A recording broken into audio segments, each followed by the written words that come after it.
What's going on, everybody? What's happening? What's shaking? What's doing? Welcome to episode 354 of McRae Live. The date today is Thursday, August the 21st, 2025, 2:12 p.m. Eastern Standard Time. My name is Dave McRae, coming to you live from the Voiceman Studios in Toronto, Canada. This is episode 354 of McRae Live. We've got some Halloween news. Something to get excited about, is it? Are you excited about it? I don't know. I've been reading a lot of the comments online over the last 12 to 14 hours, and some of you are not happy about it.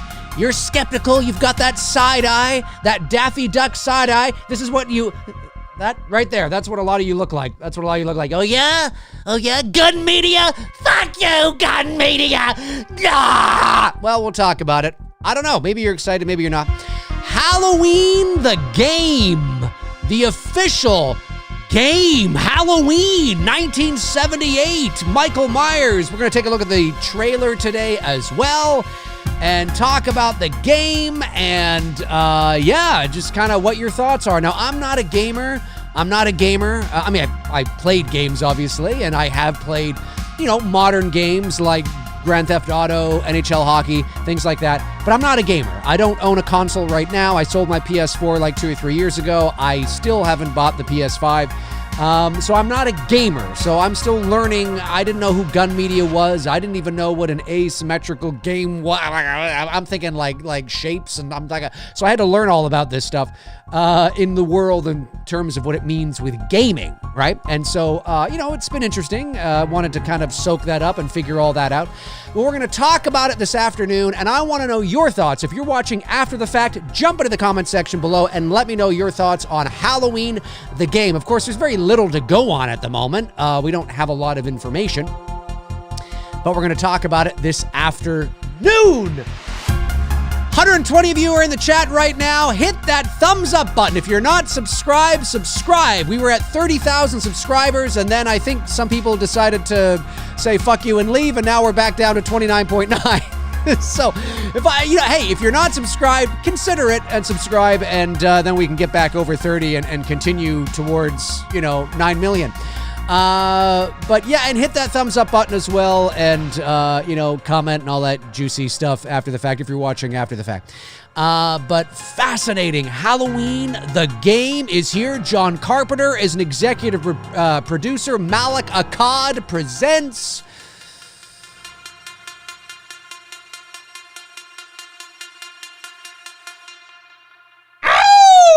That was hot. That's a hot track, ladies and gentlemen. That is a hot track. Halloween the game. I've done shows here on the channel where I have talked about how I've always wanted, and I know that this is never going to happen. I mean, you might get something like similar, maybe like the very junior baby little brother cousin of something like this, which maybe this is what this is going to be. I don't know. But I've always wanted a Grand Theft Auto style, in terms of open world. I don't mean what's all involved, but an open world Halloween game. I mean, it would cost so much money. And you play as Loomis or any character you want to. You can unlock different versions of the Michael Myers from all the movies and the different masks and the different Loomises. You could get calm, cool, and collected Loomis from 1978. I watched him for 15 years, sitting in a room, staring at a wall, not seeing the wall, looking impossible. Or you could get crazy Loomis from Halloween 5. You know where he is, don't you? Sucking back the bourbon. I mean, I've always thought that would be kind of crazy. You could unlock all these characters. You can travel around in Haddonfield. You could go to Smith's Grove. It'd be in the hospital. It's open world. You could walk into convenience stores, walk into different homes. It'd be crazy. But the amount of moolah that it would take to do a game like that would be wild and insane. And you could punch pedestrians, steal their cars. Loomis is going, Halloween 5, Loomis can punch pedestrians and steal their cars. I need your goddamn car! Give it to me! Can you imagine? That'd be wild. It'd be amazing. Maybe not that crazy, but I've always wanted a game that was kind of like that, right? Epic. Well, we're not going to get that because that would be just way too much money and too many things got to go around. So, but we are getting a game from I guess from the creators that were responsible for the Friday the 13th game a few years ago, the Texas Chainsaw Massacre game. Now I had never, I think I played the Friday the 13th game. Now that I think about it, I think I played it like once. Never really played it like a lot of you did. I never played the Texas Chainsaw Massacre game. Obviously, I'm aware of them. I know what they look like. I've seen some gameplay and all that kind of stuff. But it's never really, got into it, I guess. But I read, because unbeknownst to me, I had no idea that they stopped doing updates for those games or stopped, fixing, issues or, whatever the case is. So I was reading about this as I was, reading about the Halloween game, and I was seeing all these comments of people, oh, gun media, fuck gun media, it's gonna be in the gun media, no. And I'm not saying they don't have a point. I'm just saying, when I read like comments like that, that's the voice that's in my head. Oh yeah, bro. No. That's kind of what's in my head. That's not to say they don't have a point. I don't know. Maybe they do, but I did see that some people were not excited about it. So, nonetheless, let's watch the trailer together. Okay. Let's watch the trailer together and then we will, talk about it. Let me go over to the other screen.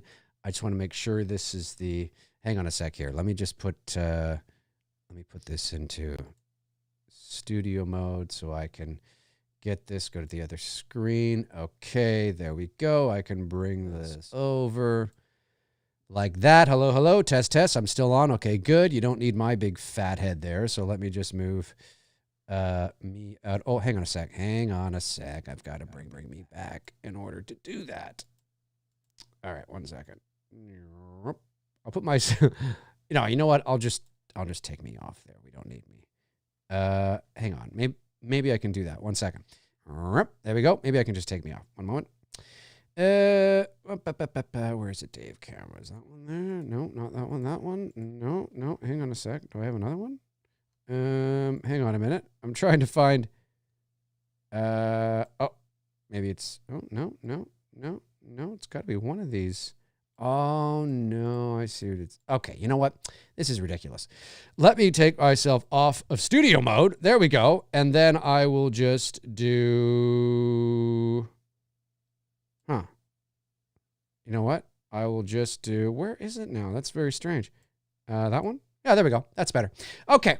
Sorry, I have a lot of little things popped up here. Let's watch this together. All right, here we go. In 5, 4, 3, 2, 1. Ooh. Halloween night. A small American town. 40 years ago. A quiet town. A quiet town. Just like hundreds of other small towns all across America. A town just like yours.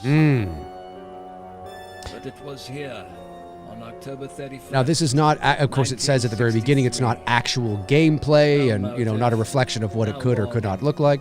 But I do like the way this looks. I mean, I thought they've done a really good job of this render.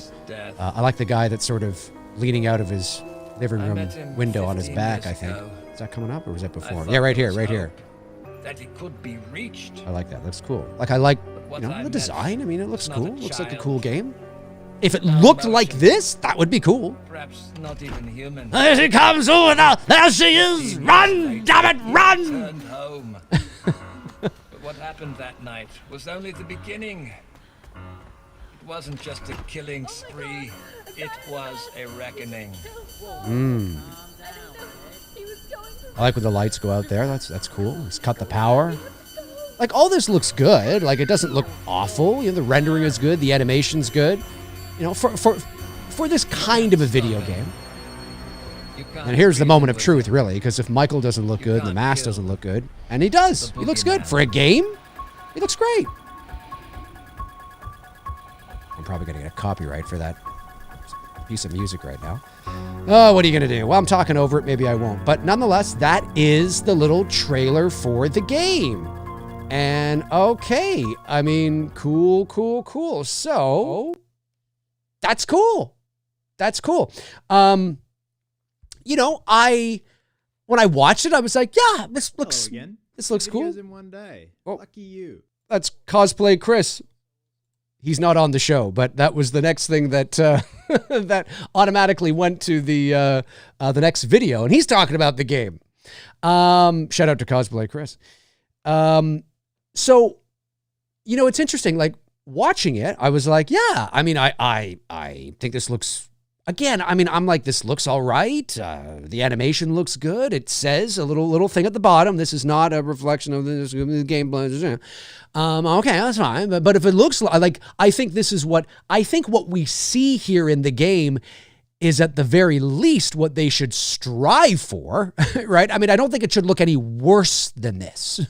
I mean, if it's going to look worse than this, well, this should be at the very least your benchmark, your bar of what I would expect when I'm actually playing the game. And we're going to look at some screen grabs as well when we head over to Bloody Disgusting here. Let me just take Cosplay Chris off the screen. Let's go over to... And it's cool because they say, of course, that the Halloween game has a single-player story mode as well. Now, again, I'm not a gamer, so bear with me if I get some of these terms incorrect. But I get it. Like, I do understand what that is. Single-player story mode, there's an option for that, which apparently wasn't an option in the Friday the 13th or the Texas Chainsaw Massacre games. So I think that's a bit different, which is really cool. And you can also play just as Michael tearing shit up, and you can play as... I think you can play against like bots. I don't mean bots, but just the computer. Back in the day, we just called it, you're just playing against the computer. And that's basically what it is. So the computer, you're Michael and the computer is just playing, all the other characters, right? You can do that. Or I think they have a game or an option where you can actually play online, I think, against other people, which would be interesting. And if this game is really good, it might bring some of the Halloween community together. I mean, that might be an interesting, fun stream to do. Again, I don't know the heavy-duty, nitty-gritty details here. I'm still learning them. Nonetheless, let's go over to the other screen over here. Again, I have a couple of articles up here, but this is Bloody Disgusting. Bloody Disgusting. Oh, I will say, actually, let me bring myself back as well. There I am. I do want to say as well, I wasn't crazy on the Loomis voiceover. Now, as a professional voice actor myself, I don't think it's awful. It's not awful. It's fine. Like in terms of the performance, it's fine. There's nothing wrong with it. But it doesn't quite sound like Loomis. To me, and I don't know who the voice actor is, to me, this sounds like somebody who is North American, right? Somebody who's Canadian or, from the States, just doing their best Loomis English accent. And it doesn't sound like somebody who's authentically English. And I don't know why you wouldn't do that. I mean, there's English voice actors everywhere, and if it were me, I would have hired a English voice actor. I would have done some auditions, and I would have, again, I don't know how they handled this. I don't know if this was, shoot from the hip. I don't know if they don't really, but it's important. You want your voice to be really good. Now, another thing too is that if it sounds too much like Dr. Loomis, where you almost can't distinguish the two, that could be a problem too in terms of rights. I'm just saying, if it sounds like Loomis was, like AI, Loomis, like it actually does sound like Donald Pleasance, but it's not. It's John Smith, who was hired and he just did his best Loomis. If it sounds too much like Loomis, that maybe they need it to be different enough so they don't run into any issues. That I'm not saying that is part of the issue or part of the what they were dealing with, but that can be an equation. It can be. I'm not saying it is here, but it can be. I've dealt with that kind of stuff. So I don't know, but it doesn't really sound like Loomis. I think it to me, it just sounds like somebody. It sounds like an American doing their best English accent, to try and sound like Loomis. You know what I mean? It's like, and it's fine for like for a game. It's fine. But we Halloween fans are nitty gritty and all like, but actually, and we're all, we're hyper aware of that kind of thing. So yeah, some people have said they should have gotten Tom Kane, who was the voice actor who did the voice in H2O. With all due respect to Tom Kane, I've never met Tom Kane. I think he's retired now, actually. I think, but I stand to be corrected on that.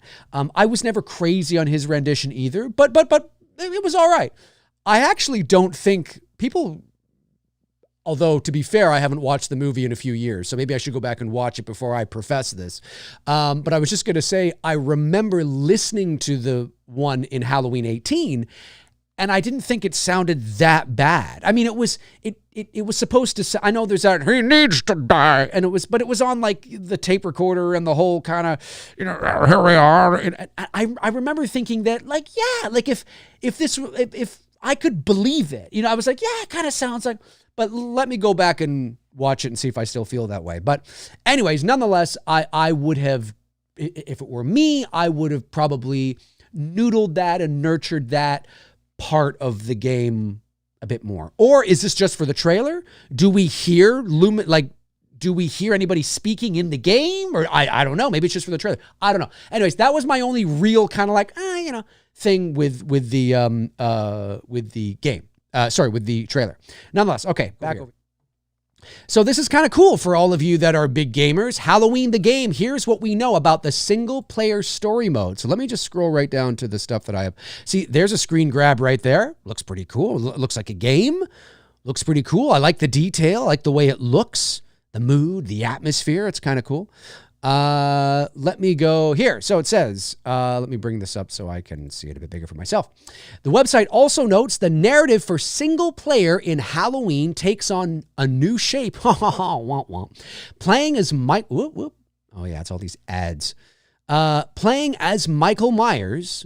New shape. Playing as Michael Myers, walk through memorable locations from the 1978 classic, such as the Myers house, or bask in the recreated atmosphere of Haddonfield. So does that mean that we're actually going to be walking through all of Haddonfield, or at least a lot of it? Like you could walk down the street around the corner. Could you like get into the car, the station wagon? Could you do that and drive around at night? That would be that'd be pretty lit, as the kids say today. Anyway, the single player story mode for Halloween the game places emphasis on exploration and replayability. Okay, well, exploration, that tells me that we're going to explore Haddonfield. Could we go to the Doyle house? I think there's a screen grab of the Strode house, if I'm not mistaken. At least I saw one online. That's pretty cool. I don't know if it's in this article, but that's pretty cool. Could you go into the Strode house? I mean, come on. You know what I mean? Like, make this. That's what I want. I want open world shit, man. But anyway, I digress. Where's my little cursor here? Okay. With those two things largely informing the design of story mode. Yeah, that makes sense. Exploration, replayability. You want people to come back, right? Additionally, special items and collectibles will be exclusive to the game's story mode. As Harrison Abbott notes in our exclusive interview with Ilphonic, I think that's how you say that, developed in collaboration with Pollard Studio, who brought us Karma, the Dark World, earlier this year. This mode will thrust into the coveralls. I don't know if I would have quite worded it like that, but anyway, of the shape, and have you facing off against the townspeople of Haddonfield, the police, and of course, the pesky busybody, Dr. Loomis. That's right, Michael. I'm gonna kick your ass, you goddamn blithering. So that's pretty cool. And of course, the article goes on. It's got that little poster there, which I think is actually a pretty cool poster for the game. If I'm not, I would have had like Halloween the game underneath it. But anyway, nonetheless, I think that's pretty cool. I'm digging the way he looks. I think he looks good. I think he looks better than he did in the Dead by Daylight game. Or was it Dead by Daylight? I think that's what it's called. I think he looks better here than he does there. But yeah, so it just has one screen grab here. Let me go. Oh, there's that. I mean, that looks pretty cool, right? Now, again, what does that say at the bottom there? Oh, it says, I think it just says copyright something. I don't know. Now, again, is this what it looks like? Like, when I'm playing as Michael Myers walking around the town of Haddonfield, is this what it's going to look like? Like, is it going to be like, that third person? So it's not could you switch between third person and POV? That would be pretty badass if you could do that. Because I know some console games, or I'm sure some PC games too, you can do that, right? You can switch between third person or POV. Because POV is such a big part of the identity of Michael Myers, you would think that you'd be able to do that. But that would be pretty cool if you could switch between POV. And you don't necessarily have to have the POV like looking through the eyes of the mask. You don't have to do that. Although that would be pretty badass too if you could do that. I'm just saying I really like this shot here. I like the color. The lights from the police car onto the leaves of the tree. Really dig that. It's a great screen grab. Let me go over to the other one. This one here, because this one here will give us, I'm not going to read this article because it's very long, but there's a lot of great articles that Bloody Disgusting has done over the last day or two that you can read, but that looks pretty cool. Again, is this just cinematic cutaways, or is the game, because in my mind, this should be your bench. Like, I understand that sometimes cinematic cutaways can look better than gameplay. I get that. But I don't know, man. Like, I mean, I'm hoping it looks like this because that looks pretty badass. Let me just scroll down here. The trailer. Like, look at that. That's the Strode House. That's the Strode House. Who's been there? Who has been to Pasadena, South Pasadena, and been to the Strode House? I've been there quite a few times. I did a couple of live streams from the Strode House in 2018 and in 2019. Pretty cool stuff. I was there in 2015 as well, before I even started this whole YouTube thing. That was my first time there. But yeah, I mean, could you is this just a cinematic cutaway? Or could you actually imagine if this is part of the gameplay and you've got your controller in your hand or you got your keyboard, because apparently it's going to be available on Xbox, PS5, and PC, which is pretty cool. As far as I know, I think that's what I was reading. Could you imagine if you could just like that shot right there is just third person, you playing as Myers, and you're like, I'm going to walk over to the fucking Strobe House, bitches. Oh, the Strobe House? I think I said the Strobe House. I meant the Strode House. I'm going to walk over to the Strode House. And you're just standing there, and you see people in the window talking, oh, yeah. And you're like, oh, I'm going to go. And you just walk over, and you open the door and you walk in. That'd be pretty badass. Like, you got to do that. You can't. Listen, if it's just the facade, if it's just the outside, okay, fine. We'll take what we can get. But if you're going to go all the way, in my mind, if you're going to go all the way and you're going to actually include the Myers house, the Strode house, the Doyle house, I don't know. Are they going to be in there? I don't know. If you're going to include them, at least allow us to walk into them. Now, maybe that's already out there. I don't know. Yeah, I think it's kind of cool. A cool shot nonetheless. It's cool. It looks cool, right? I'm not a gamer, like I said, but it looks cool. That's a cool shot. Again, I mean,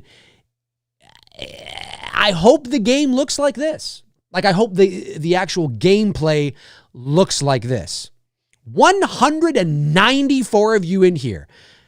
Jeez, I wonder if it has anything to do with Halloween. Amazing. Hey, hit that thumbs up button, folks. It helps the channel and helps this video. There's that one there we saw earlier. Hey, here's a look at what Dr. Loomis is going to look like. Let me just actually move myself down a little bit here. Move myself down there. There we go. I should have done that earlier. My apologies. But this is what Dr. Loomis looks like. Looks pretty good. I think he looks pretty good. Like, for a computer video game Dr. Loomis, I mean, come on. I mean, if somebody just showed you this as a picture out of context, you'd be like, that's Dr. Loomis. It kind of looks like Dr. Loomis. So I think it's fine. Then we get Michael Myers. Yeah, looks good. For a video game, Michael Myers, I think he looks good. There's been other shots of him where I think he looks a little better than this image, but I don't think this looks bad. I think it looks good. And of course, the Halloween. Again, I would have had Halloween, the game, somewhere on there, or maybe under here, flush with the N, the game. I mean, it's kind of obvious it is a game. I guess you don't need to do that, but I don't know. Just kind of cool called Halloween the game. Anyways, so yeah, cool stuff indeed. So let's see what some of these people are saying. What are some people saying? Gun Interactive? Well, fuck this game then. I'm so tired of these multiplayer horror games that will flop and cease to exist in less than 2 years. Well, okay. Is Michael supposed to look more like Spock in that headline photo? Pfft. Wow. So, I was like looking at all this, and then I started to read all these comments and figure out that people are, there's some people that are happy. Why is Gun still a company? How are they allowed to keep making shit when their track record has been nothing but essentially robbing people with their fake games? Fake games? Horrible Loomis voice. Horrible character animations. God damn it. Horrible character animations? I think for a Halloween video game, if you want like photorealistic, again, that's a whole different, and maybe that's what people want. Like maybe they want Grand Theft Auto level, like I'm okay. Like, listen, for me, and I only speak for myself, but if the gameplay, like when I'm actually playing the game, if it actually looks like this, and like this, and like, like this, or like, what's that one? Was it on the other one? Like that, right? Or like that. I mean, I'm okay. Like I'm not expecting, the Lion King photorealism, high, photorealistic animation. I'm expecting something that is good, that is absolutely professional, and that is cool. And this looks cool. This looks like, yeah. But that's me. That's apparently not a lot of people. So again, there are a lot of people that are excited about this. There are a lot of people that are not excited about this, primarily because of the people who are involved. Now, I didn't know about this until I started reading about it and learning about how Gun Media, apparently, they've pulled out of the Texas Chainsaw game, the Friday the 13th game. I think you can correct me if I'm a little off on that, but apparently there were some issues, updates. I don't know a lot about it, but apparently gamers are not happy with it because the update ceased to exist, and therefore the game just was stagnant, and whatever the case is. And so I can understand that if that is the case, and they've sort of bowed out of the previous Texas Chainsaw game, Friday the 13th game, what makes you think they're not going to bow out of this game? I don't know. I mean, I'm not as familiar with a lot of that, so I'm not entirely sure. I think fans are worried that because it's the same company, and maybe the company should come forth with a statement. Maybe they should come forth with some sort of statement to kind of, appease fans, let fans know, no, don't worry about it. We're not going to. But then again, maybe they can't for whatever reason. I don't know. I'd have to brush up on the nitty gritty details of that. I just did sort of a surface level overview of what it was. And so, but I can understand. I mean, are we going to get this game for a year and then something's going to happen? The updates are going to stop. You're not going to get any updates and, whatever the case is. I don't know. But I can understand. I do understand people's apprehensions, right? I get it. I'm not familiar with these companies, so I don't know. But if that is the case, I do understand. Now, another thing I want to mention too is that some people have gotten excited in the comments outside of the ones going, fuck Gun Media, those people. There are people that are also saying, oh, this looks really cool. I hope I can play as like Halloween 4 Michael or Rachel Carruthers or whatever. Hey, that's my idea. I would love that. Like the open world, all the Halloweens, all the rights are resolved. Everybody's getting their due. That's not what this is. This, as far as I know, this is Halloween 1978 only. So as far as I know, now I stand to be corrected, maybe that will come with updates, right? Like maybe if this thing really takes off, it's really well received, maybe updates to the game will reveal new things from some of the other movies. Maybe, I don't know. But as far as I know, this is just Halloween 78. And I don't think again, when you use, when you use the likeness of people, you have to get their permission to do it. So, you will likely not see Lori, Annie, and Linda in here as Lori, Annie, and Linda. Now, you might, maybe their names, or maybe people, oh yeah, this is the Lori, character, like essentially. This is but you're not going to see their likenesses because, or it is unlikely you will see their likenesses because you have to pay the actors for that. And so it's likely the reason why you just see random 1978 girl in this trailer, right? And that's likely what it's going to be, which is fine.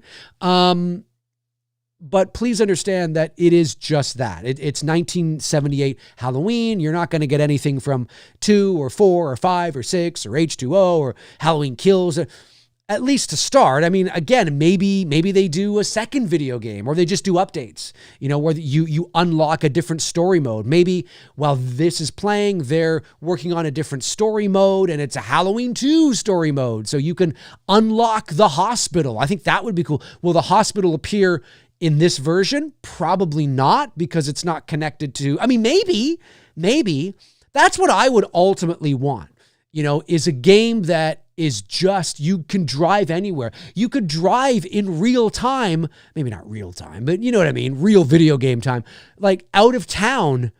You're on like a 2-lane highway and you're out of town and you're driving and you drive for 5 minutes in world and then you get to, Smith's Grove, you know what I mean? Or to Russellville. Like, I think that would be so cool. But that's a lot of money, a lot of detail, a lot more going on. Will this game be more in the vein of the Friday the 13th and the Texas Chainsaw game? Yeah, probably. Is it going to feel more like that? Yeah, probably. Does it look more like that? Yeah, probably. Why? Well, it's the same companies involved. And so, yeah. But do I think they've put a little more into this game? It sounds like it. By all metric, it sounds like it sounds like it, working with John Carpenter, working with Malek Akkad. It sounds like they're doing as much as they can to also differentiate themselves from the previous games, Texas, Friday. The story mode is an example of that, because apparently the story mode did not exist in the previous games with the other franchises. So this is different. And I think that's really cool. And that means, you can actually, there's missions then, right? Or there's purpose. You're not just aimlessly walking around, which I still think you should be able to do, because that's one of my favorite things about Grand Theft Auto, is just aimlessly walking around and just doing essentially whatever the hell you want. I think you should be able to do that, but it is cool that you can have like a missions mode, right? A story mode where you have to collect certain things, find certain things, and then unlock certain things, which I think is cool. How deeply involved it is, though, I don't know. How long is it going to take for you to finish the story, right? In story mode, how long is it going to take you to finish? And maybe it takes somebody an afternoon because it's not that involved. I don't know. Or maybe it takes you several weeks because it's very involved. You know what I mean? Or maybe there's some, surprises. Like, I don't know, because I could see it now. I can see it now.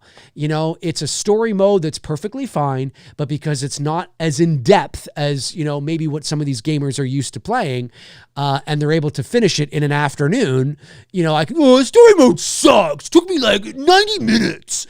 Fuck that. Like, I can totally see that. Can't you see that? I can see that. And it's like, yeah, but it's Halloween. Like, it's, it's not a, this isn't,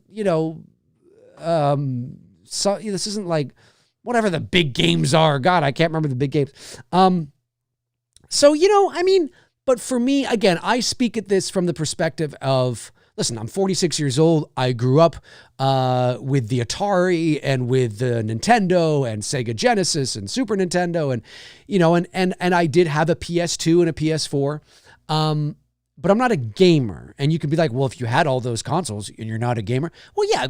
First of all, you couldn't be a boy growing up through the 80s and a teenager in the 90s and not have a Sega Genesis or a Nintendo, right? Of course, I played all the staples, right? And then I bought a PS2 because I wanted to get Grand Theft Auto. My buddy Joe introduced me to Grand Theft Auto, and I was like, this is like Grand Theft Auto on like the PS2. So it was like Grand Theft Auto Liberty City or something. Oh no, it was the original Grand Theft Auto on PC where it's like top down, and all that. I was like, this is amazing.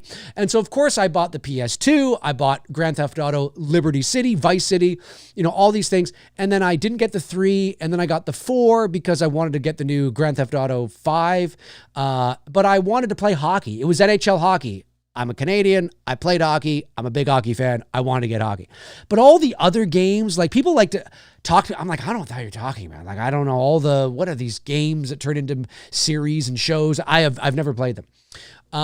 So really for me, I'm very light on it. So, and I do want to get a PS5 because there are some games I would like to play. And I have played other games too. Don't get me wrong. But the point I'm making is that I'm not a heavy gamer. So for me, if I was to play this game and say the story mode took me a day to finish, I probably would be like, oh, that was fun. That was really cool. Yeah, that was fun. Whereas some people might be like, that shit, it's not in depth enough. You know what I mean? There's not, enough to do. I could see that. But I don't know if that's what it's going to be here. I have no idea. I think what's really going to be cool is when people actually, play online. Now, could you play online for the Friday the 13th game and for the Texas Chainsaw game? Maybe you could. I don't know. But Halloween fans, the Halloween community, I could see a lot of people getting really excited and playing online and playing each other. And, that might be kind of fun. I could see people doing live shows on that and all that kind of stuff. So I could see that being fun. But it looks cool. It looks cool. I will play it for sure. I'll download it, purchase it to play it because I want to check it out. I think it'd be kind of fun because we finally have a Michael Myers game that, looks like it's more involved. So, I think it'd be cool. Not anymore. Friday the 13th is done. Now, Juan Rivera, so help teach me. When you say the Friday the 13th game is done, why can't I still buy it? Like, why can't I go on and still buy it? Or do you mean done by they're not updating it, but I could still buy it and play what's there? Or is it something where it's like I'm trying to learn, like, what do you mean it's done? Like, why can't I just buy it and play it indefinitely till, like, I don't understand. It's done? A game is done? I don't know what that means. Done getting updates? I could see that. But why can't I play the Friday the 13th game just with what it is? I thought they scrapped it. Servers are shut down. So the servers are shut down. I see. So it's not something you actually purchase and you own on your PC. See, I'm learning about this, right? I didn't know this. The server is offline. So you have to play via a server. Do you have to do that even when you're not playing other people online just to play the game yourself? Do you have to... So it's not something you actually purchase that's downloaded to your desktop that you install and play. That's not how it works, right? It's an online game. Servers are done. Right. You cannot purchase it anymore. Yeah. See, these are things I didn't know. Again, I was under the, because when I had my PS4, I was like, oh, I'm going to download NHL hockey. I purchase it. I downloaded it to the PS4 drive, like it's done online, right? And then I have it indefinitely. And I can play it whenever I want. Doesn't matter. I own it. I bought it. I own it. But that's not what these games are. These games are, no, you're basically purchasing the rights to play it, like you're renting it, essentially. And they can take it away from you at any time. Interesting. The days of owning games are over. Is that the same with the console games, though?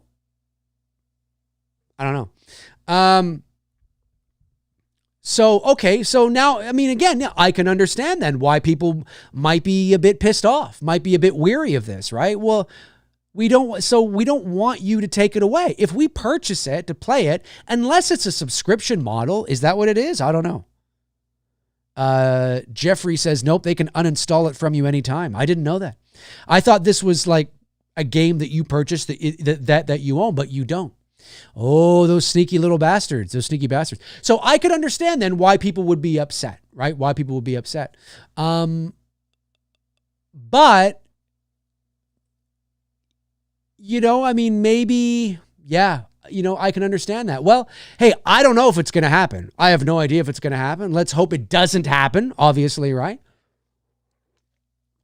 Let's hope it doesn't happen, that they take it away or they stop doing updates or whatever. But just be prepared, because it is the same company that did the previous games. Be prepared that that is a distinct possibility that might happen. Listen, I'm of the mindset of, if something has to be shut down, the question is not that it is shut down or gets shut down or gets taken away. The question is why. Is it shut down because they've lost the rights? Is it shut down because of incompetence? Is it shut down because they've promised something they didn't deliver on and they're being shady? You know what I mean? Like, just because something is taken away or shut down doesn't mean that it's because of incompetence, malpractice, shadiness, or anything like that. But again, I'm just saying, right? Maybe, I don't know. I have no idea. But I can certainly understand why some people would be a little apprehensive here. Like, how long is this going to last? Is this going to be a year? We'll get to play this for a year and then it's done? I don't know. Malik, are you watching this? John Carpenter, he's not watching this. He's probably watching basketball and playing Xbox. But what's the situation? Like, maybe we need some clarification on that. Like, kind of like, what is this going to be? Some people are a little worried. I don't know what's happening. You know what I'm saying? That might be a question to ask these. I don't know if this question was asked by Bloody Disgusting, or maybe it was something they did not want to. I don't know. I have no idea. But nonetheless, it's interesting. It's interesting. And so listen, folks, if you're watching after the fact, jump into the comment section. Let me know your thoughts on the trailer. Let me know your thoughts on the game. We finally have... Juan says the license expired, so they shut it down. Well, folks, if the license expired and they chose not to renew it and shut it down, that's just business. That's just business. And as long as you know that going in, that it's like Netflix, right? Netflix will have a certain title for a certain period of time because they have the license and the rights to show that film. And once that license expires, Netflix lets you know, Halloween 5 leaving on November 8th. If you want to watch it, you better. Now, there's always a window where they could renew it and bring it back next year or whatever the case is. But that does happen on the streaming services. We do see that. I guess this is maybe a similar kind of thing. Similar. I'm not saying it's exactly the same kind of thing. Whereas we have the license to, for this for a certain period of time. And then once the license expires, we can either choose to renew it. Can we afford to? Does it make good business sense? Do we want to? And we chose not to. And therefore, that's business. And so as long as the gamers and the customers are aware of that and they're not blindsided by that, and maybe you get a heads up of that when it's coming, then in principle, I don't think there's anything wrong with that. That's just business. Now, but if there's like shadiness going on, promises that were made that were not true, that's a different kind of thing, where if they were sort of making promises or creating the illusion that this was something that it wasn't, that's a different thing altogether. That's a different thing altogether. The problem is buying a full price game for $70 or $80 and it can be gone as little as a year and that's it. Jeffrey, I understand that, but the thing is, you spend more than that a month on Netflix. So you could say, well, let's say you spend $20 a month on Netflix, right?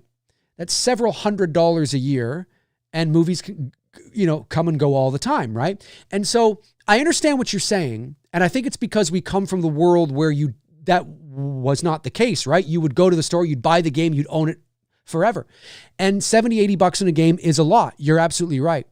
But if the agreement is understood, all I'm saying is, if the agreement is understood, nobody is pulling the wool over anybody's eyes.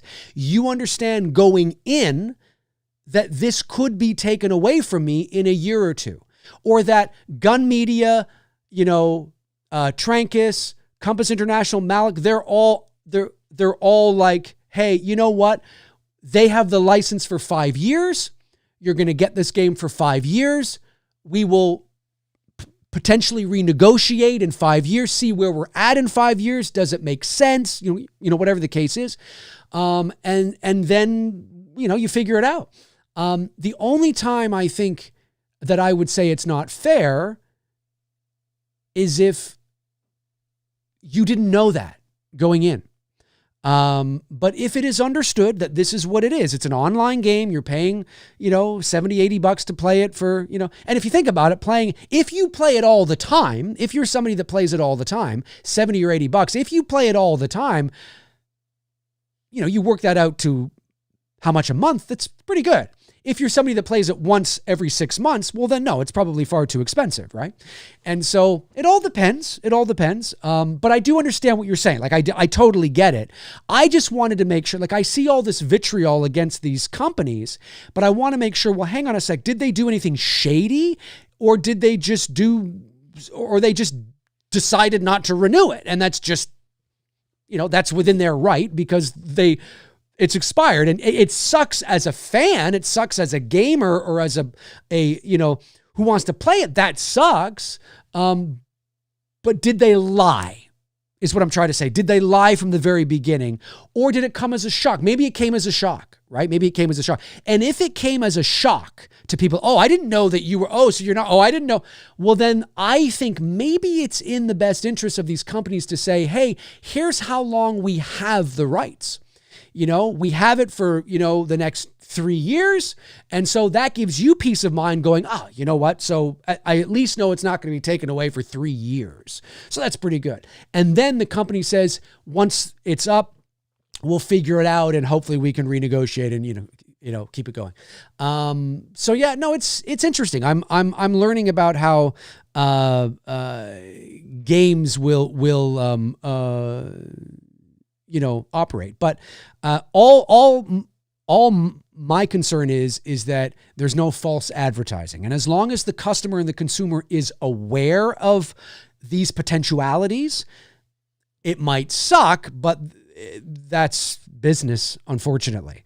But anyway, I digress. So yeah, jump into the comment section. Let me know your thoughts on the game and all this. And are you worried? Are you worried it's going to be taken away? You think you're going to get it? You're going to play it for 6 months and then it's taken away unbeknownst to you. You're going to wake up one day and it's not going to be there. Let me know your thoughts on this whole Halloween video game. What you want to see, what you don't want to see. What do you think of the graphics? What do you think of the trailer? What do you think of the characters? What do you think of just living in the 1978 world? Jump into the comment section and let me know your thoughts there. Now, there were some super chats that came in.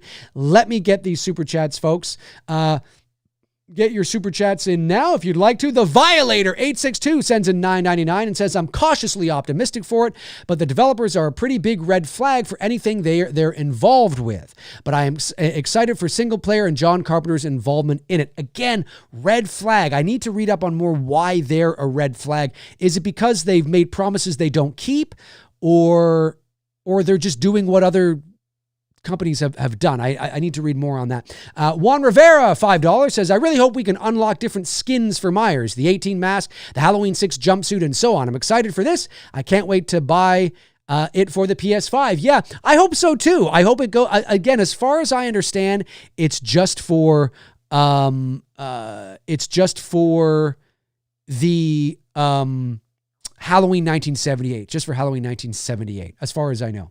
Microsoft 4570 sends in $5, says, maybe the game should be like those old Hitman games where you can change into other people's clothes. We know Mikey likes to sample the dudes.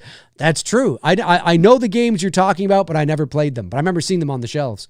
AK Channel TV sends in $1.99, says, any chance you'll stream this once it's out? Maybe. You never know. If I don't get dinged for it, I might get dinged for it. Brandon Collins sends in $5. Thank you, Brandon. Says, the thing is, every asymmetrical horror game not named Dead by Daylight fails. Friday the 13th, Evil Dead, Killer Clowns, DCM, etc. They die about 2 years in. Well, there you go. Is it because the rights expire and the companies don't renew them? Is it because people stop playing them? I don't know. Andrew Stevens sends in $10. Thank you, Andrew. And says, future entertaining episode of Dave, Darren, and Frank playing multiplayer of Halloween the game. Now that's a worthy episode. Well, you never know. Josh McKenna, $9.99. Thanks, Josh. Says, I heard The Queen is on Canadian money. She is. Who else is on Canadian dollar bills? Would it be different prime ministers, just as we have presidents on our bills? Is the Queen on every bill? Queen Elizabeth is on the $20 bill here in Canada, and then it's prime ministers on the other bills. And then on the back of those bills are usually Canadian things like, scenery, buildings, things like that, people. But the Queen is on, and the Queen is on the back of all our coins too. Although I am sure the Canadian Mint is probably, if they haven't already, trying to get into circulation bills and coins with King Charles on the back. I'm sure we'll eventually see that. Carl, 1974, sends in $4.99 and says, but we paid for the game to install it and own it. We should get refunded. Well, again, it depends on the agreement. It depends on the agreement, right?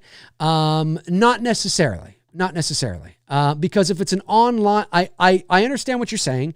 It depends on what you and it depends on if you read the fine print, if what's understood. If this is a game that you own and that says you own this game, then yes.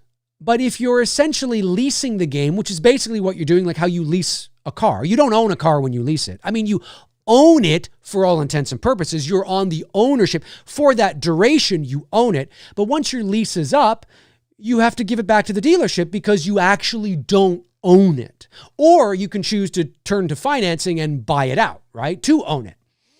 Well, if this is similar in terms of games, then, in terms of this type of thing, again, I don't know, but if the agreement is, yes, you pay us, it's online, you get to play online, but if we take the game away, or if we don't decide to renew the license, unfortunately, that's the reality of this style of online gameplay. I mean, is Gun Media the only company? I'm not saying they're the only company could other online games do the same thing if they decided not to renew licenses? Could they? Like, is there an you know what I'm saying? So, I understand what you're saying, but if you join Netflix for, the Halloween series, and the Halloween series, they don't decide to renew the agreement and they take it away, and that's the only reason they don't I know it's a bit different because obviously they have other titles and other movies and things like that. I get that. But they don't refund you for it, right? Because, so again, it all depends on what's the agreement, what's the understanding here of these online games, right? And certainly I would imagine that they're not the only company that would, do you know what I'm saying?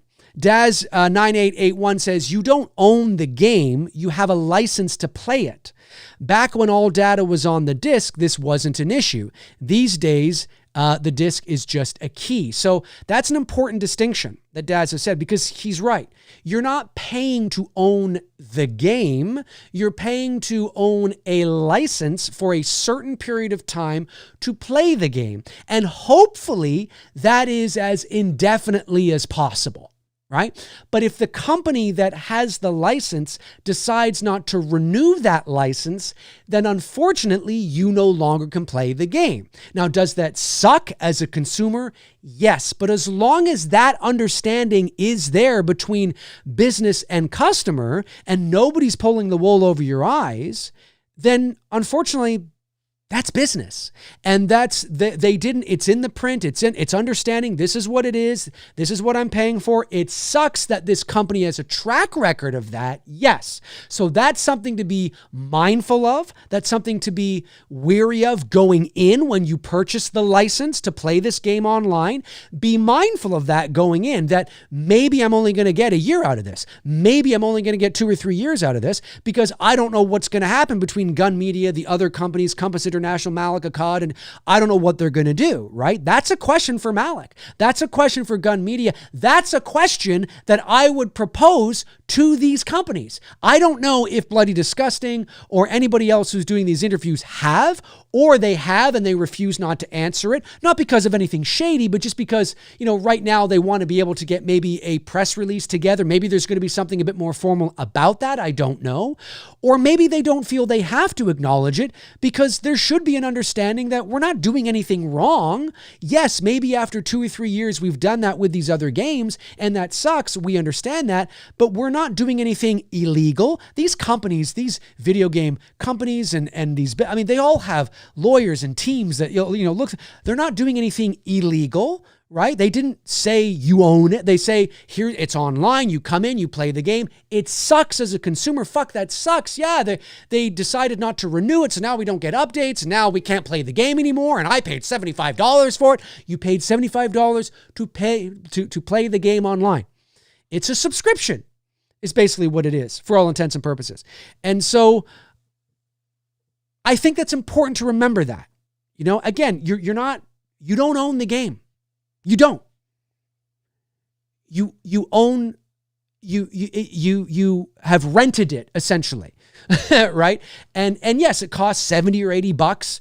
I don't know how much it does, but if it costs that much, then yeah, and we always hope that this is going to last. It's going to be a game you can play forever. But unfortunately, that's not the case. And so my issue is only this. My issue is, as long as the customers are not duped, as long as the customers are not overpromised, as long as these companies are not lying and saying that, no, you own it forever, it is yours, you purchased it, and we will give you updates indefinitely. Oh, we've decided not to update it anymore, but hey, even if we did that, you'll still be able to play. As long as they're not saying that and it is understood what this business model is, then I have no issues. I'll be honest with you, I have no issues.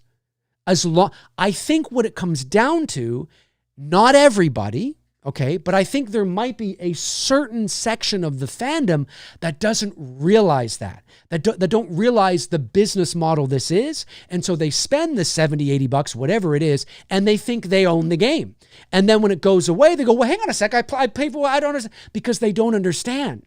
You know what I mean? And so it's important that as long as you understand what this is, I don't see any issues. I mean, I'm not saying that it's, but yeah, again, I don't. I mean, if they just, as long as they don't prematurely back out 5 months in, like if they say we've got the rights for 2 years, and at the end of that 2 years, they fulfilled their obligation, they fulfilled their contract, they fulfilled their side of things. We have it for 2 years. That's what it is. And at the end of that 2 years, they just decide not to renew it. That's within their legal business right. It sucks for the fans, but they haven't lied and they haven't done anything shit. Now, I'm not saying that's what happened with Texas and Friday. I don't know. I have to brush up on that. I'm just saying, if this is the business model, then, know that going in, that this could just be a game you've rent for 2 or 3 years. And then if that's the mindset you have, then okay, cool. That's how I feel about it though. Let me see here. Tyler says, you are defending the accused. The customer is speaking their mind. This model doesn't work. Well, okay, listen, I don't play games online. There could be you might have a point. You might have a point there.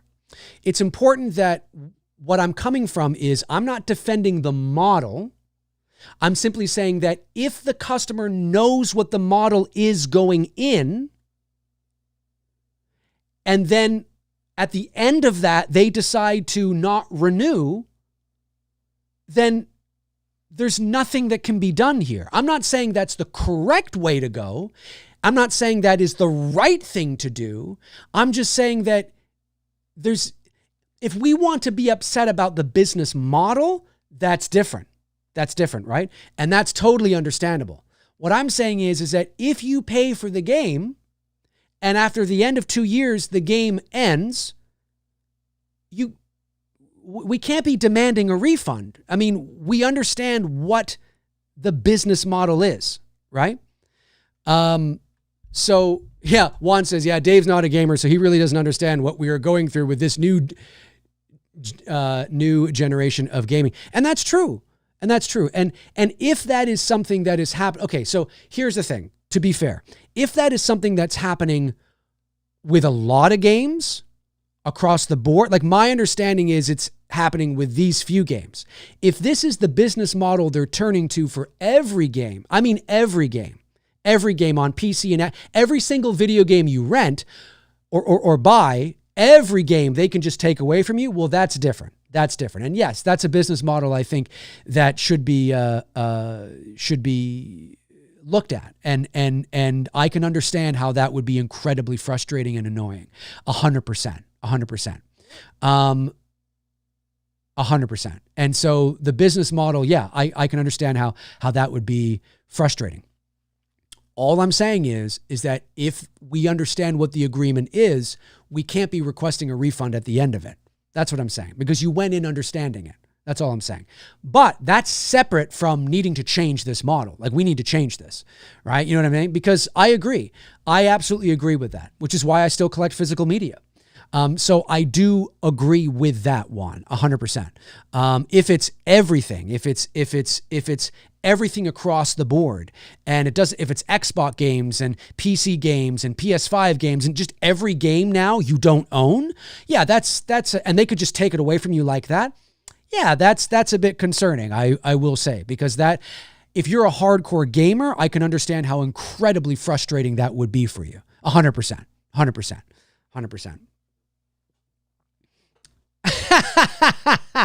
Mr. Sandsman says, I bought Frogger for the Commodore back in 82 and it still works. I've got Pitfall, man. I got Pitfall for the Atari and it still works. I'm still in. But no, if like across the board, we're not just talking about these games, because I was under the impression we were talking about just these games. Some games are just online games and other games you purchase, you download and you own, right? But I'm not a gamer, like I said. So if the entire industry has changed and nobody owns anything anymore and everything is just, okay, that's crazy. That's crazy. And that's something that I can understand the pure frustration for that. That's wild. Anyways, all right. So have I got all the super chats? Let me just go back here and see. Let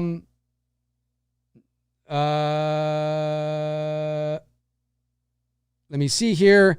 Logan is alive, says, did you play Jaws Unleashed? I have never heard of Jaws Unleashed. So fun being the shark. You had to bust cages, smash docks to collapse them, avoid being shot, and eat swimmers. Let's go. I've never heard of it. It sounds like a good time to me, though. Josh McKenna says, let's get to 65% in Port Robinson. Yes. Yeah. Let me go over there. Let me switch gears here. We'll probably lose about half our audience, but that's okay.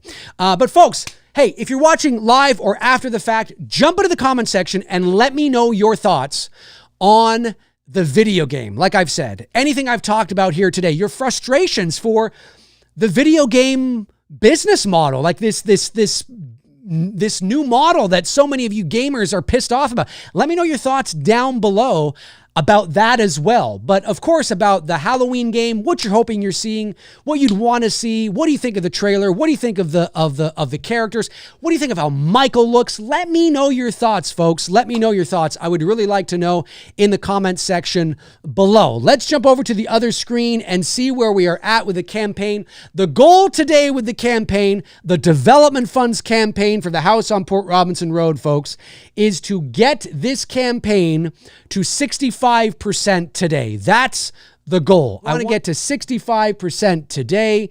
Let me see here. There is where we are right now. We are at 63%.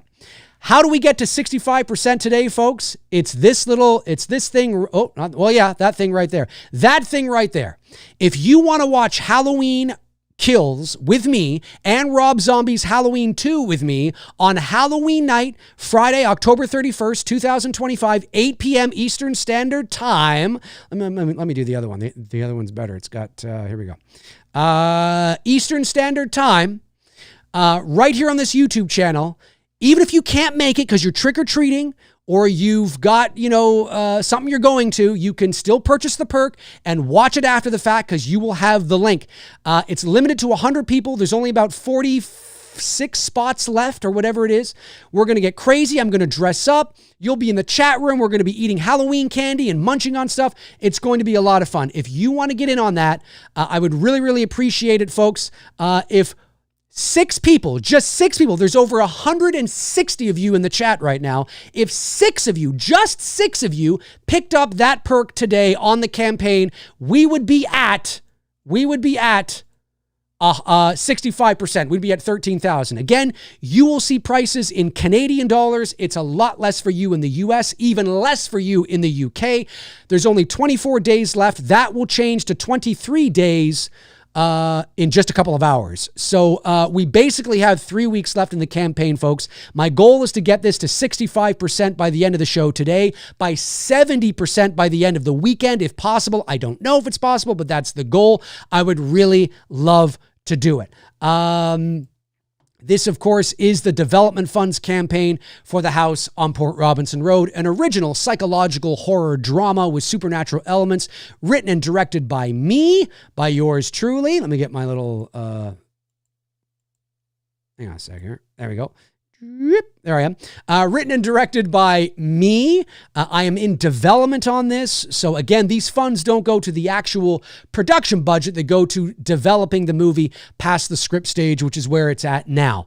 And I would love to get this thing into in demand. The 20,000 Canadian mark is the base mark, the sort of the base goal of where we need to get to, but there are stretch goals as well. But I want to get this thing into in demand. The link to the campaign is pinned to the top of the chat room, folks, but let me just also put it into the right there so you guys can see it. Again, folks, we're all Halloween fans here. Do me a solid and pick up this perk. I would really appreciate it. I want to sell this out. We're all Halloween fans. And how do I know that? Because there were over 220 of you in here watching me talk about a Halloween video game. And so you would think that selling out 100 spots for the Bloodbath double feature on Halloween night, Friday, October 31st, 2025 at 8 p.m. Eastern Standard Time, a watch-along of the 2 most bloodiest, goriest Halloween movies in the franchise, Rob Zombie's Halloween 2 and Halloween Kills, would be a no-brainer. You would think that with 30,000 subscribers, we'd be able to find 100 people to sell this out. But people are finicky. People are picky. People don't like to be told what to do. I get it. I understand it. I'm not judging you.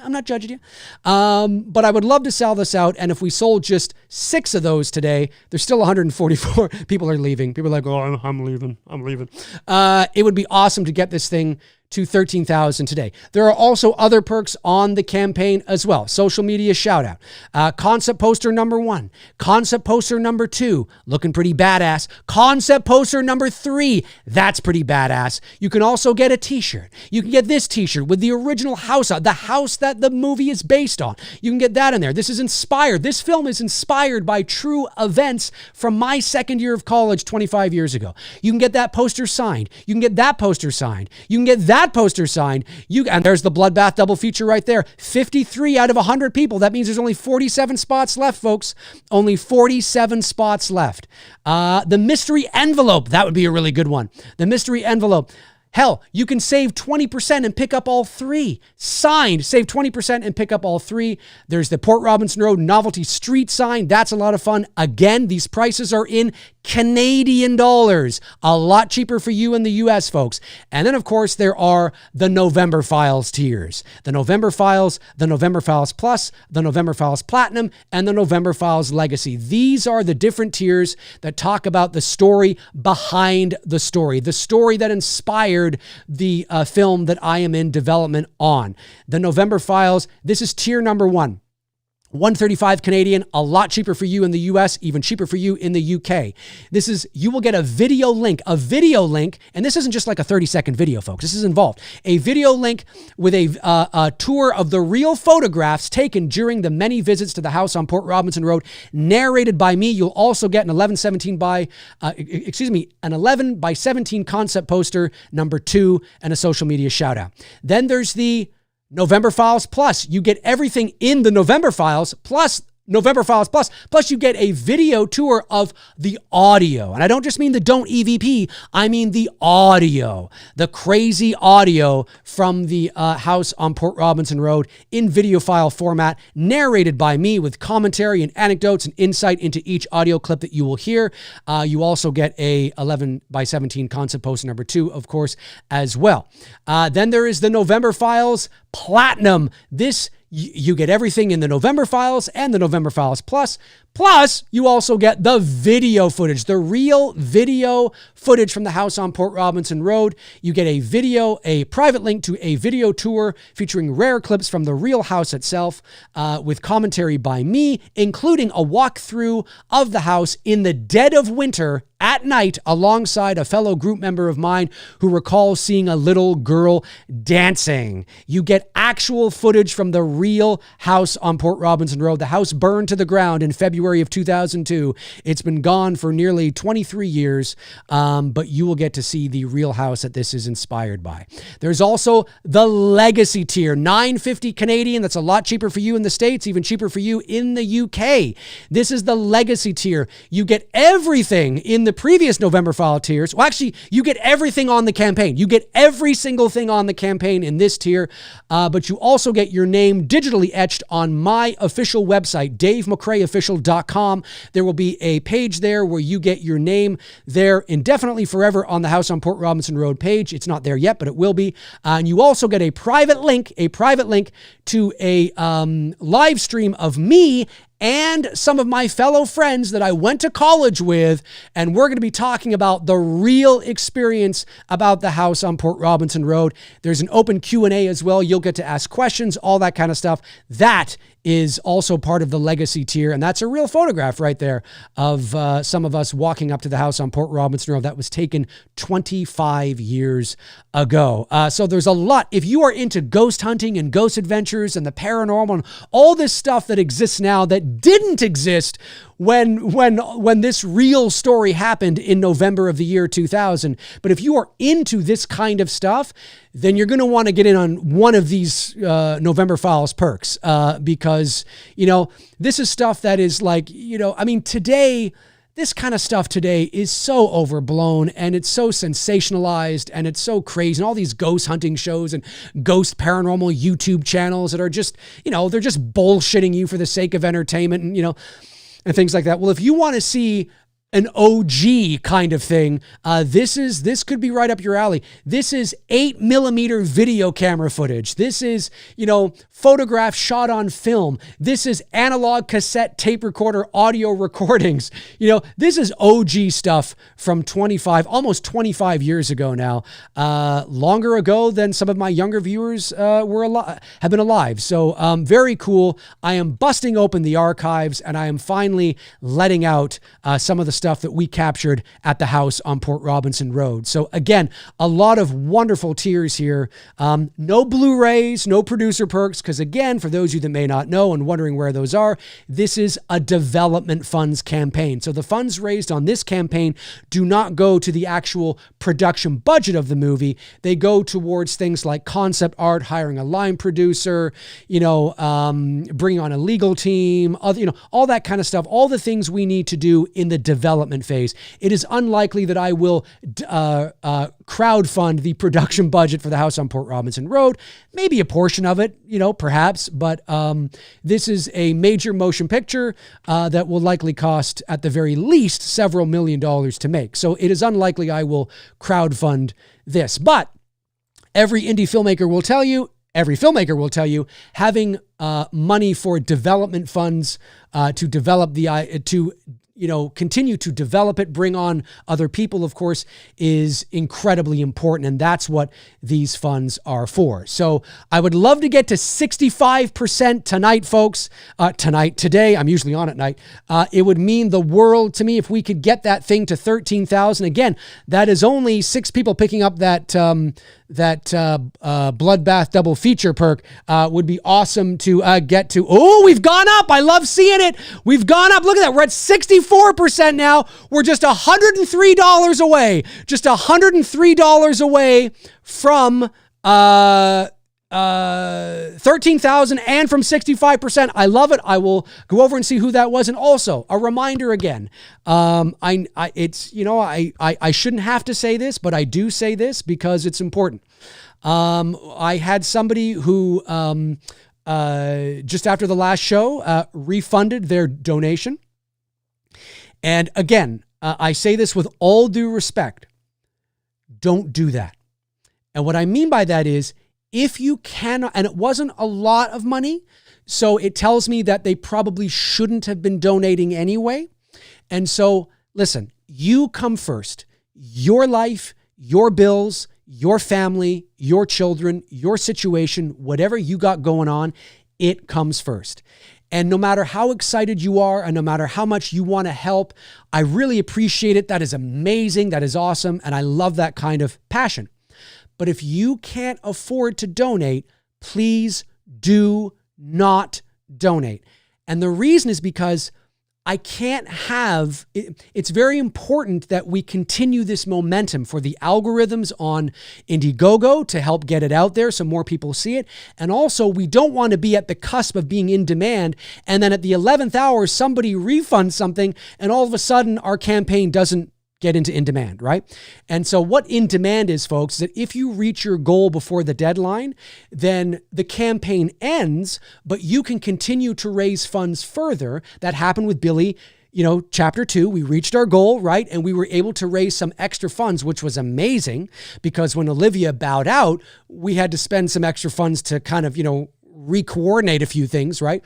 And so there's always that contingency is always great. So you can continue to raise funds, right?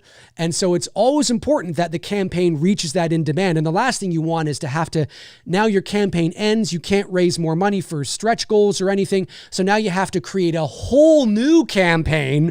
Do you know what I mean? That's the last thing you want to do. So all I'm saying is that I appreciate the love and support, but if you can't donate, do not. And I don't know if this person only donated to hear me shout out their name, but if that's what you're doing too, please don't do that. Please don't do that. Excuse me. This isn't a game to me. I take this very seriously. This is not a game. This is a original major feature film that I am trying to get off the ground. It's not me playing in my sandbox in my backyard. This is the real deal. And so I want people who take it seriously and who understand the seriousness of the situation. We can have fun and we can be supportive, and I love it and it's awesome. But at the end of the day, this is very serious. And so if you cannot afford it, please don't. You can share it with your friends, share it with your friend down the street who can, right? You know what I mean? And if you're just donating during the stream to hear your name shouted out and then you're going to, please don't do that because it makes me lose respect for you, at the end of the day. I'm not saying you did. I'm just saying don't do it because, it's kind of slimy.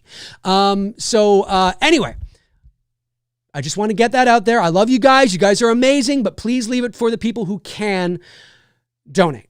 And I say that with love. I say that with love. But yeah, amazing. Let me just see here. Let me go again and see where we're at. Okay. So, oh yes. Look at that. 12,947. I'm loving it. I'm loving it. Let me see who this did. I can't even speak today. Who this was. Let me see who this was here. This is awesome. We've got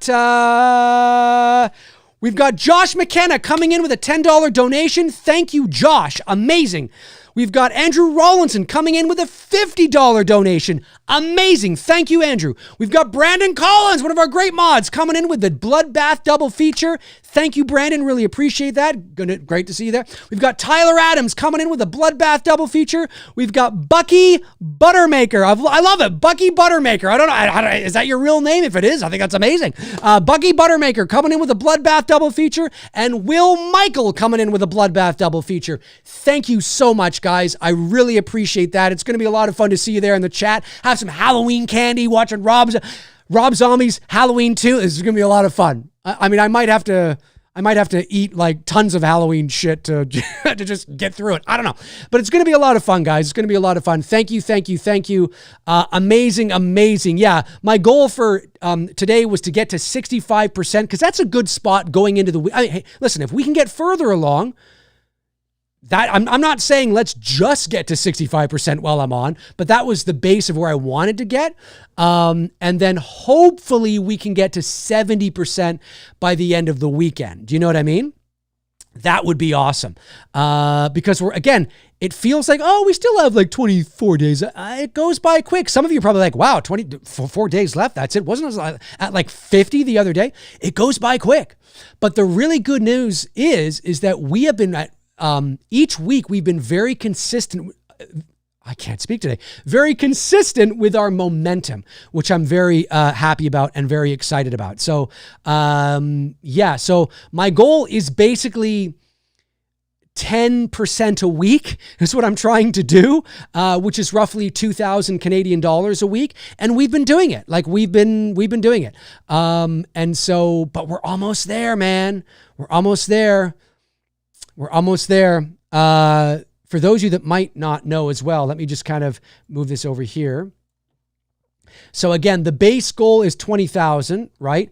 That's the base goal. And I put it at 20,000 because I just wasn't sure if anybody was going to, I know some people would, but how many people were going to donate, because again, it's a development funds campaign. So it's not as exciting as past campaigns, but you guys are stepping up in huge numbers, man. And I really, really appreciate it. So again, the base goal is 20,000.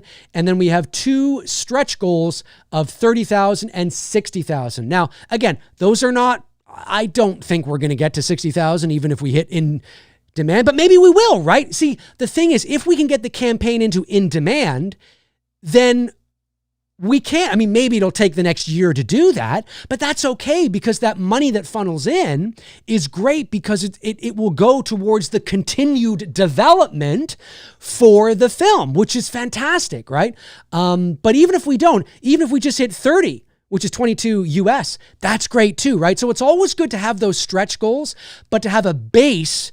You always kind of put your campaign a bit lower so you can get it into in demand and then continue to raise funds. But there's lots of great information here, folks. I don't know how many people have looked at this or not, but there's lots of great information here about the film. Of course, I got the 2 Billy films there as well, showcasing the quality of what we've done in the past.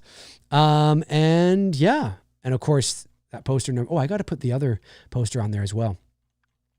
But yeah, very cool. Indeed. So, and that's the real house. That photograph right there was taken in November 2000. I took that photo. That's the very first photo I ever took of the house.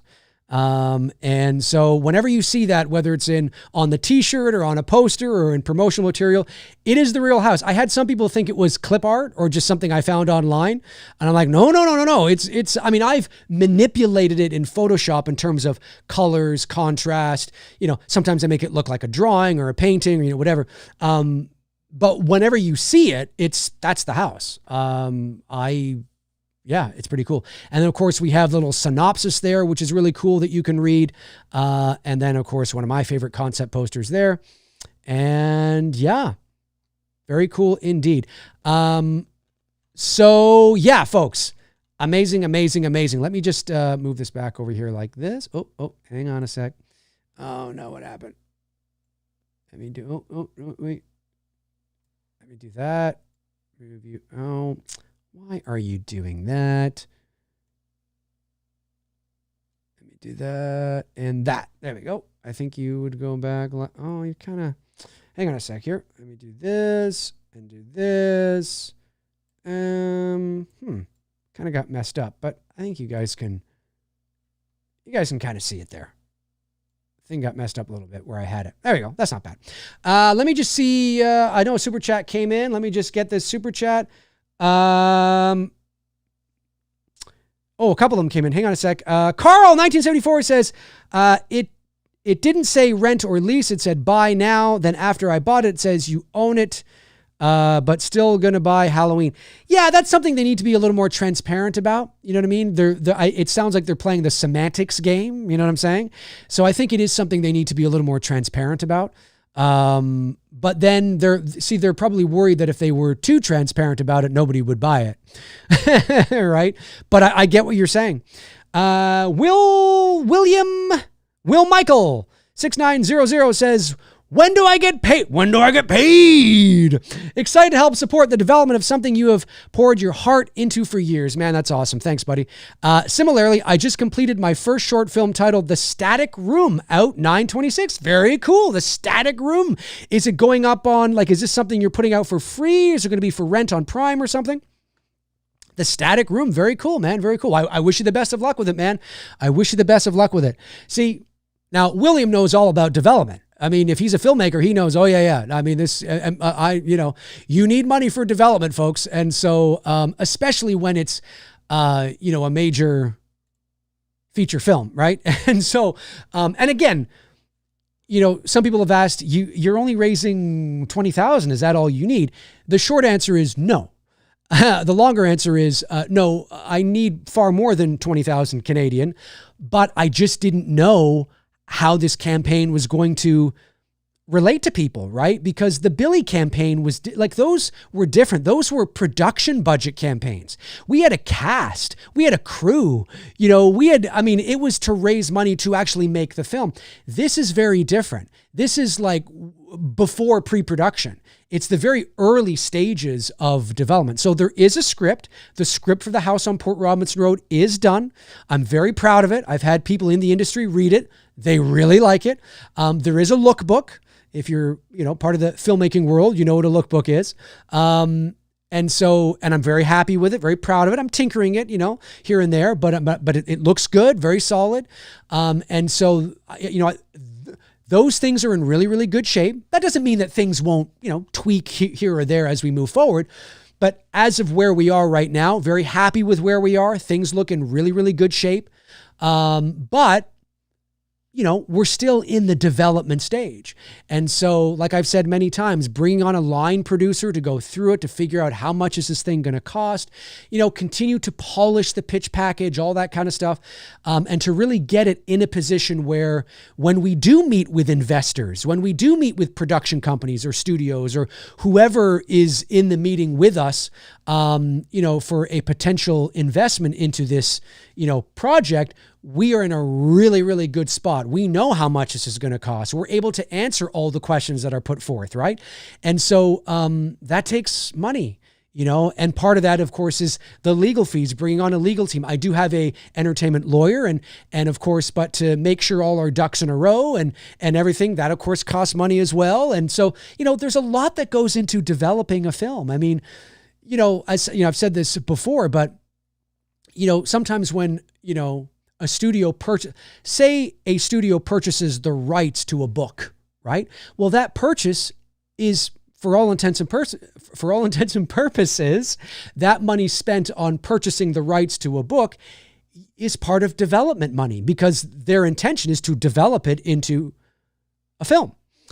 So then they take that book and they hire a screenwriter. Well, they have to pay that screenwriter, right? Well, the money they pay to pay that screenwriter is part of the development money, right? Lots of money is spent in the development stages of a lot of films. And so that's where we are at with The House on Port Robinson Road. Now, there is a script which is done and a lookbook is done, so it's not quite at the same stage as that, but the principles are the same, right? We are in the development stage. So it may not be as sexy and it may not be as exciting to the average film fan, but any filmmaker out there who sees what I'm doing totally gets it. They're like, I know what Dave's doing. I understand 100% what he's doing in the stage that he's at. It's incredibly important what he's doing. If I could crowdfund The House on Port Robinson Road, maybe I would, but I don't think I can, because I think this is it's a much larger film that will likely cost, at the very least, several $1 million.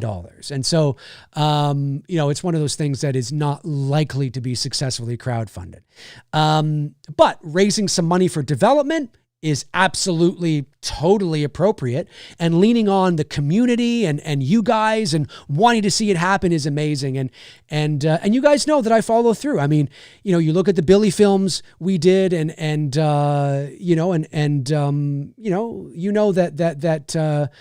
we follow through on our promises. So, Billy Bob, but Dave, will they be streaming the game when it comes out? They still have plenty to touch it up, but there's tons of potential. I agree. Are you asking, will I be streaming the game when it comes out? Probably. I think, how can I not? I didn't do it for Friday. I didn't do it for Texas, but I'm one of the big Halloween channels in the space. So, I mean, come on. I mean, I think I'm going to have to. The only thing is that will they let me? Or will I get dinged for copyright? I might get dinged for copyright. So I don't know.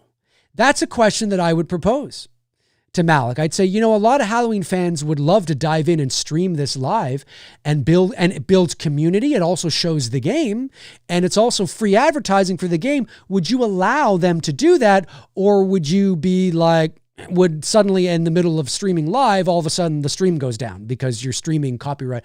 Because Malik and I say this with all due respect, they are very protective of their rights to anything Halloween.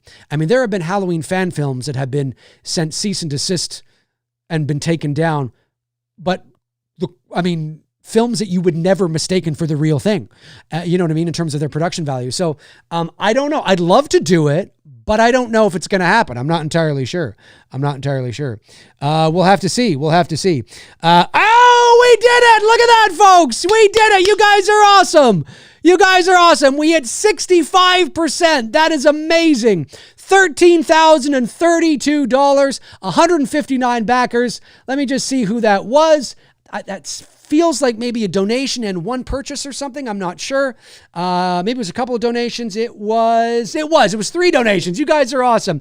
Marissa Allen donated. Thank you so much. Zoe, amazing. Thank you, Zoe. I really appreciate that. Amazing. Of course, it was probably only £2. And Jeff Harris, Filmatic Jeff Harris, donated as well. Thank you, Jeff. Thank you, Zoe. I really appreciate that. That's really amazing. Thank you. And Marissa Allen did as well to get us over the hump into the $13,032 Canadian area. So that is amazing. Thank you.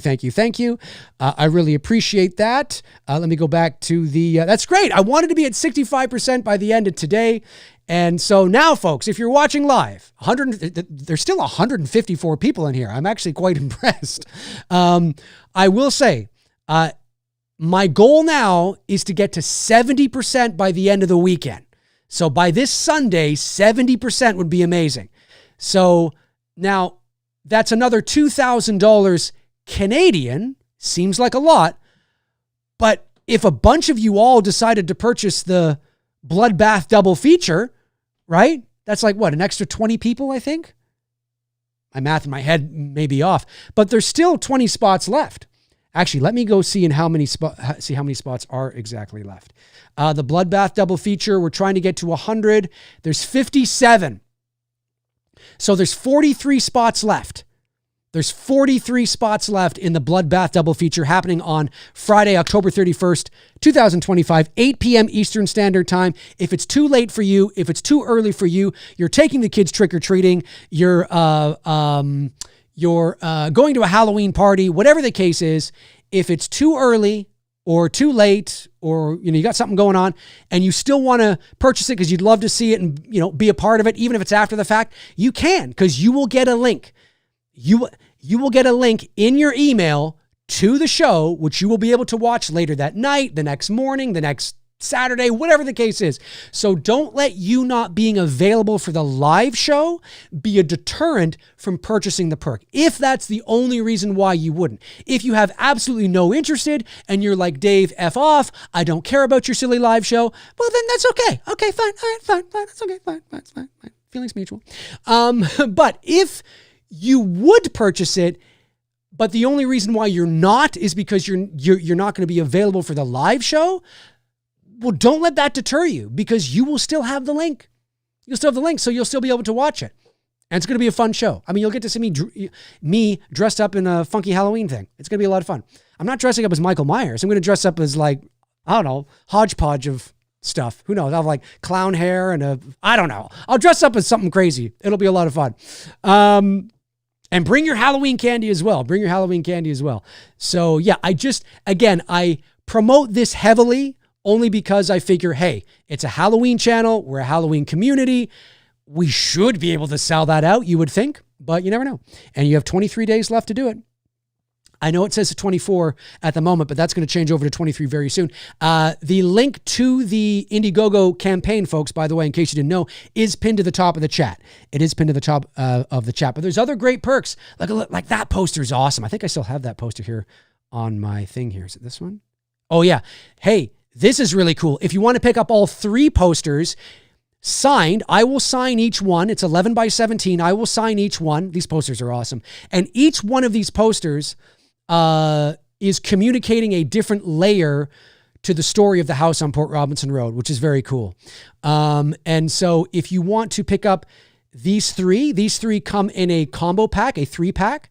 And I believe you save 20% if you pick up all three, as opposed to picking up each one individually. So that's on the campaign as well. And I will sign each one. I think the combo pack only comes in signed with the signed option. So that's pretty cool. So don't forget that. That's on the campaign. That's cool. And then, is it this one? Yeah, that one there. Yeah, it's such a cool poster. Such a cool poster. Yeah, each poster, as I said, communicates the different layers of the film, or three layers, I should say. There's probably a lot more layers, to be honest with you, but I can't get into it because it's spoiler territory. But basically, the poster on the far left, the first poster, basically is the more elevated of the three posters. Like, that's something that you would, I mean, that's very A24, right? And that's by design. It's on purpose. It's one of my favorites. I love it. And it is communicating the more elevated, more cerebral nature of the film, and the grief and mystery of the past. It's sort of that grief and mystique, that mystery of the past. The poster in the middle is a little more maybe palatable to mainstream audiences, where you have the house and it looks very horror movie. And this is more about the terror of what lies inside, the terror of what lies inside. And then, of course, the bottom tagline there, they say it's the place where the dead speak. And the tagline on the first poster was, of course, another dimension of consciousness awaits. And then the third poster is sort of bringing them kind of together. And it is communicating more of the metaphysical and philosophical journey beyond what we understand. So again, the more of the metaphysical and philosophical journey beyond what we understand. And so you have the more of the cerebral tagline at the top in red, another dimension of consciousness awaits. And then at the bottom again,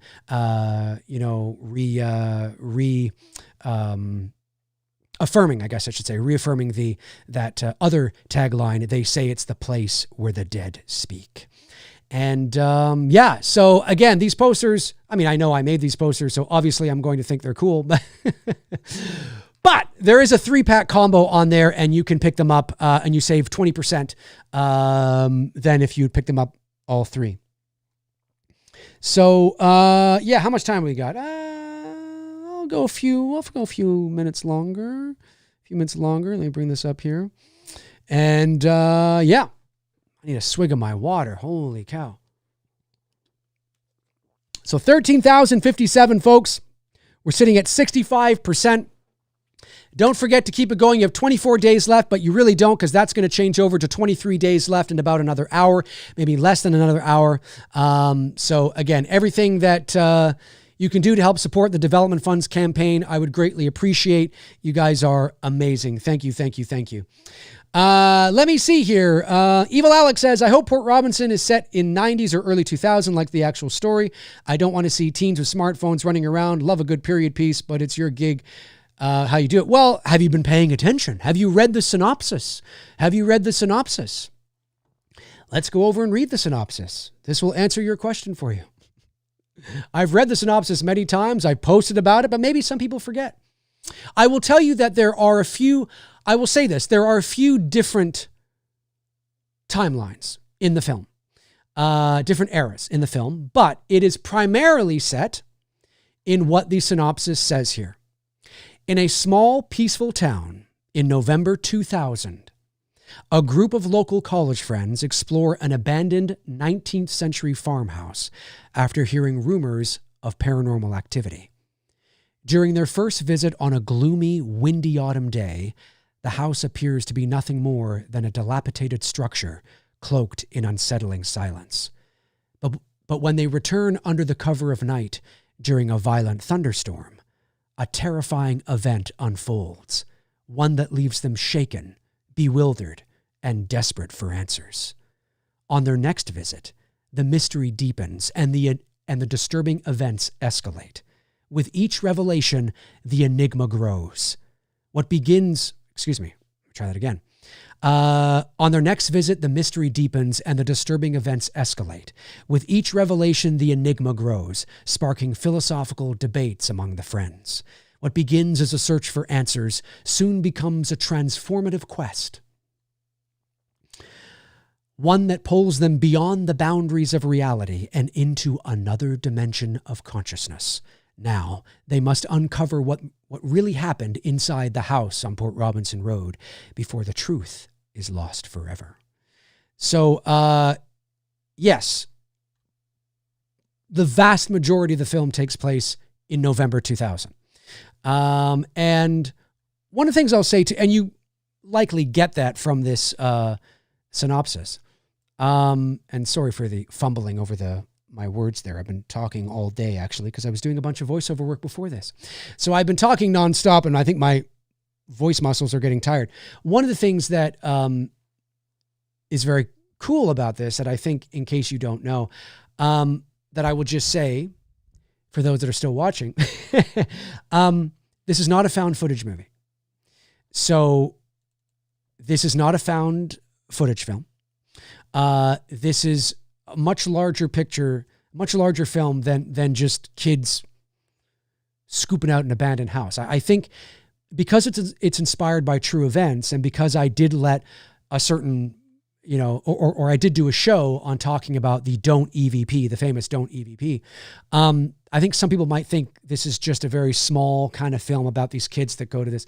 And it's not. It's much larger than that. I'm not saying it's like epic, like it's an epic, like it's some kind of space opera. I'm not saying that. I'm just saying that I think if you knew the story and you knew what it was about, I think it would surprise you, hopefully in all the good ways.